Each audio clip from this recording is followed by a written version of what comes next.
Megastar Mammootty നായകനാക്കുന്ന പുതിയ ചിത്രത്തിന്റെ വമ്പൻ അപ്ഡേറ്റ് ആണ് ഇപ്പോൾ പുറത്തു വന്നിരിക്കുന്നത്.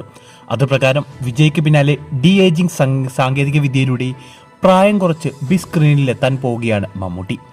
വമ്പൻ താരനിരയിൽ മഹേഷ് നാരായൺ സംവിധാനം ചെയ്യുന്ന ബിഗ് ബജറ്റ് ചിത്രത്തിലാണ് താരം രണ്ട് വ്യത്യസ്ത ഗെറ്റപ്പിലെത്തുക. മമ്മൂട്ടിയുടെ കരിയറിലെ ഏറ്റവും വലിയ ചിത്രമെന്ന പ്രത്യേകതയോടെ ഷൂട്ടിംഗ് ആരംഭിക്കാനിരിക്കുന്ന സിനിമയിൽ മോഹൻലാൽ, ഫഹദ് ഫാസിൽ, കുഞ്ചാക്കോ ബോബൻ തുടങ്ങിയ വമ്പൻ താരനിരയാണുള്ളത്. നിലവിൽ പ്രീ പ്രൊഡക്ഷൻ വർക്കുകൾ നടന്നുകൊണ്ടിരിക്കുന്ന സിനിമയുടെ ഷൂട്ട് ഡിസംബറിൽ ആരംഭിക്കാനാണ് പ്ലാൻ. ഇന്ത്യക്ക് പുറമെ ശ്രീലങ്കയിലും ദുബായിലുമെല്ലാം ഈ ചിത്രത്തിന് ലൊക്കേഷനുകളുണ്ട്. വർഷങ്ങൾക്ക് മുമ്പേ ചർച്ചകൾ തുടങ്ങിയ ചിത്രം മലയാള സിനിമ ഇന്നേ വരെ കണ്ടിട്ടില്ലാത്ത ബിഗ് ബജറ്റ് സിനിമയാകുമെന്നാണ് റിപ്പോർട്ട്. വൈകാതെ തന്നെ ചിത്രത്തിന്റെ ഒഫീഷ്യൽ അനൗൺസ്മെന്റ് പ്രതീക്ഷിക്കാം.